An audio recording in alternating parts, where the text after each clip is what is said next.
So, good afternoon guys. Itong discussion na to is continuation lang to sa diniscuss ni Kadime last week.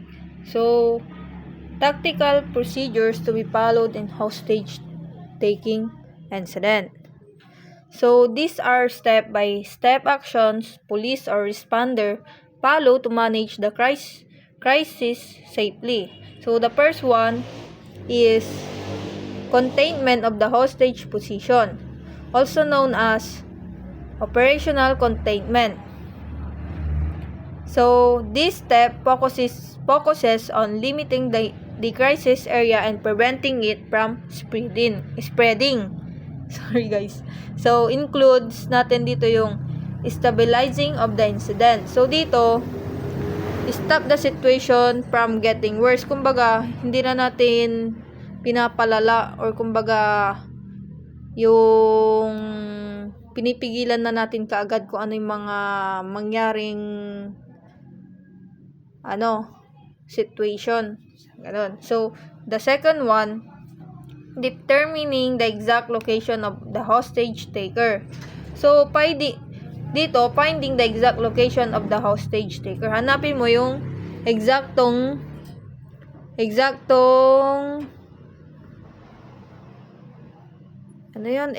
location ng isang hostage taker. So, pangatlo, physically containing the action to the smallest area. So, dito,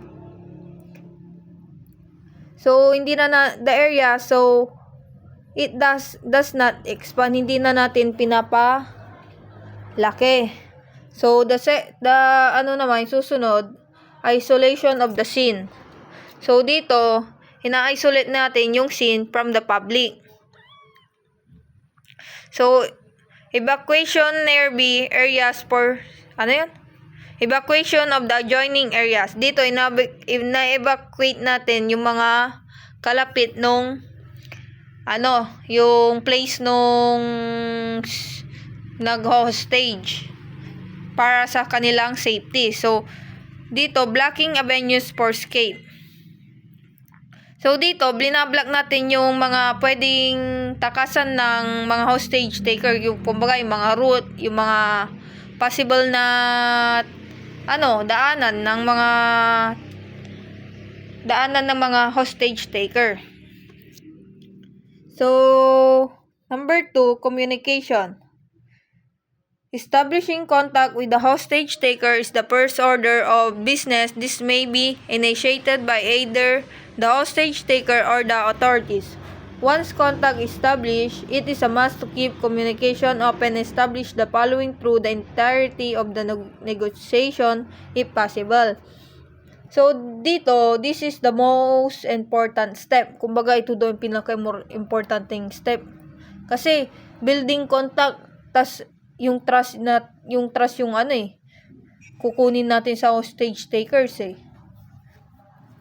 So, dito, a problem-solving climate by showing desire to understand and willingness to help.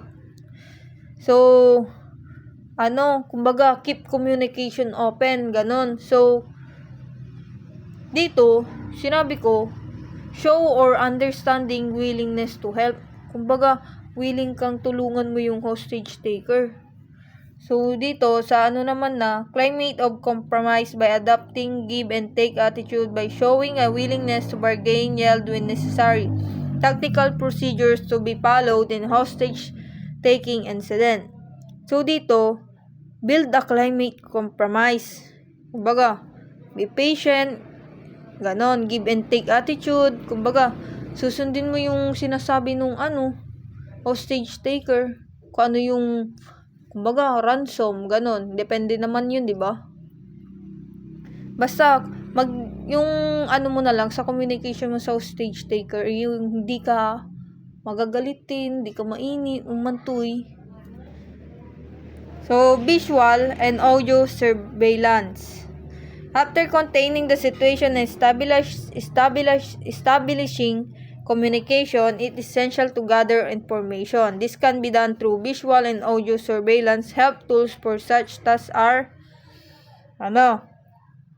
dito, after mo daw ma-secure yung communicating, authorities must gather information secretly. Kumbaga, tawag dito yung communicate ka, tapos yung iba mong kasamahan, nagagather na sila ng information ng patago kung ano yung, to know what's happening inside, kung ano yung nangyayari sa loob. So, dito, yung mga ginagamit nila is binoculars or telescope.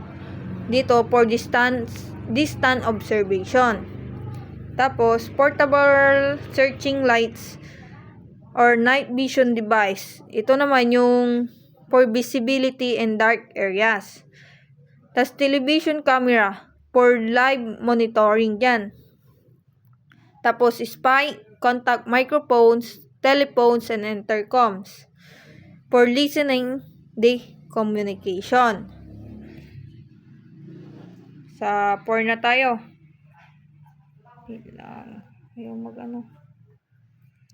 Sa 4 na. Assault alternative. This refer to the responding to hostage taker once the decision to engage has been made.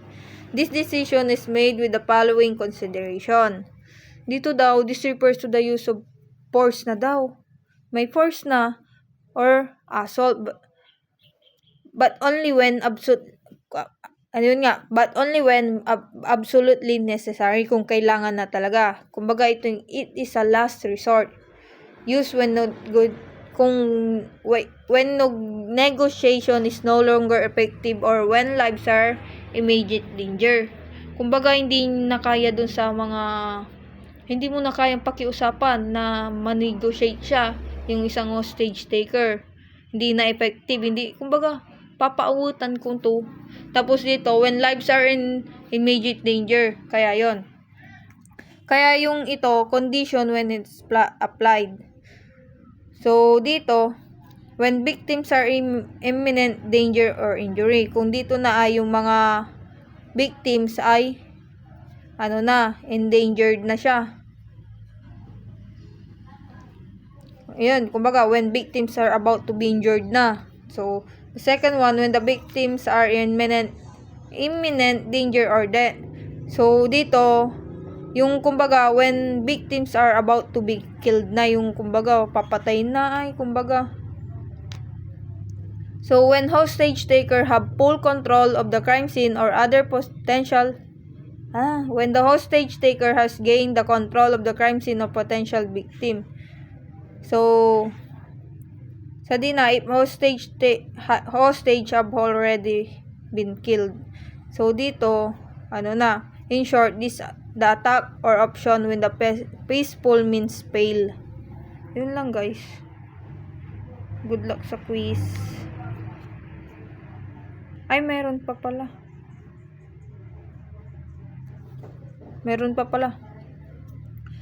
Effects of buying time in hostage negotiation.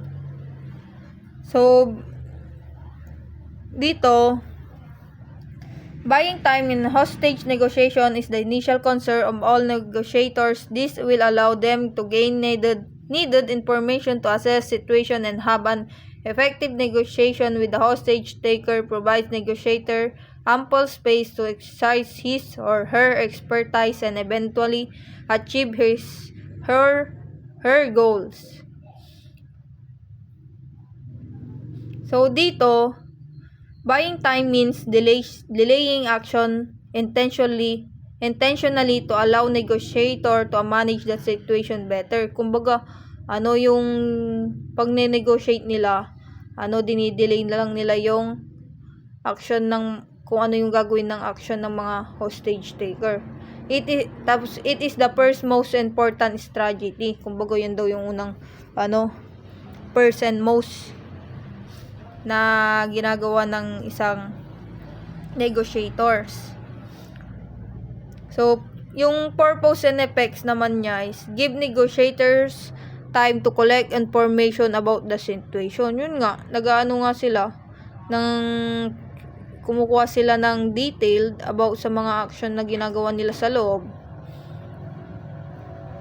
So, Tapos, allows them to understand the hostage taker's motive, emotional states. Yan na. Tapos, provides time to plan the best approach for peaceful resolution. So, help negotiators stay calm and professional while controlling the tension. Syempre, galit yung hostage taker tapos sasabayan mo ulit siya na galit din yung naggalit ka rin na nakikipag-negotiate dun sa hostage taker, 'di ba? Mali 'yun. Dapat kalmado ka lang eh. So, stalling time or stale time, letting the situation settle down. So, lengthening. So, dito pinapabagal yung extending ng negotiation period.